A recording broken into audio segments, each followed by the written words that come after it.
جانتے ہو انسان کسے کہتے ہیں؟ جس کے دل میں انسانیت، آنکھ میں احترام، الفاظ میں نرمی، اخلاق میں رحم دلی اور مقاصد میں اعلیٰ ظرفی ہو۔ جس کی اولاد فرمانبردار ہوگی وہ زندگی میں ہی جنت پا جاتا ہے۔ دنیا میں اگر اپنی کوئی جگہ بنانی ہے، سب سے خوبصورت جگہ کسی کی سوچ میں رہنا، کسی کی دعا میں رہنا اور کسی کے دل میں رہنا۔ جن کے اخلاق عمدہ ہیں ان کی صحبت تلاش کرو۔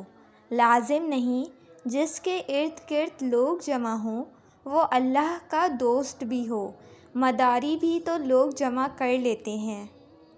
ایسے منافق لوگوں کے ساتھ رہنے سے 1000 درجہ بہتر ہے کہ بندہ اکیلا رہ لے، جو اوپر سے تو بہت پیار جتاتے ہیں اور اندر ہی اندر جڑیں کاٹ رہے ہوتے ہیں۔ بول کر تمام شک و شبہات دور کرنے سے بہتر ہے کہ آپ خاموش رہیں اور لوگ آپ کو بے وقوف سمجھیں۔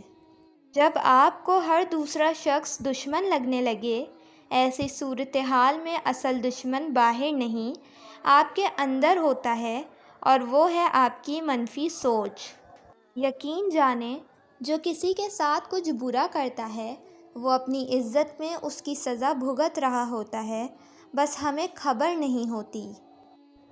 زمین پر محل کرنے کی فکر کے ساتھ ساتھ مٹی کے نیچے بھی محل بنانے کی فکر کرو۔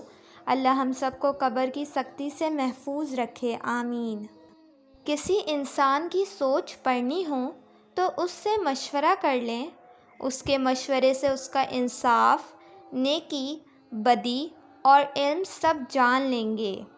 رشتے اور موسم دونوں ایک جیسے ہوتے ہیں، کبھی حد سے زیادہ اچھے اور کبھی برداشت سے باہر۔ فرق بس اتنا ہے کہ موسم جسم کو تکلیف دیتا ہے اور رشتے روح کو۔ روشنی میں ہر کوئی راہ بتانے کی خواہش رکھتا ہے، مگر مزہ تو تب ہے جب کوئی اندھیروں اور مایوسیوں کے دور میں مشعل برادری کرے۔ چپ سے بڑی بددعا کوئی نہیں ہوتی۔ جب بندہ بولتا ہے تو قدرت خاموش رہتی ہے، اور جب بندہ خاموش ہو جاتا ہے تو قدرت انتقام لیتی ہے، اور قدرت کا انتقام بہت برا ہوتا ہے۔ شعور کا پہلا درجہ خاموش رہنے کی عادت، دوسرا درجہ بدتمیزی کا جواب نہ دینا اور تیسرا درجہ بد اخلاقی کا جواب اخلاق سے دینا۔ اپنوں سے منافقت کرنے والوں کو میں نے ہمیشہ غیروں کے قدموں میں گرتے دیکھا۔ اگر تمہیں ایک دوسرے کے اعمال کا پتہ چل جائے تو تم ایک دوسرے کو دفن بھی نہ کرو۔ اللہ نے تمہارے عیب چھپا رکھے ہیں، اس پر شکر ادا کرو۔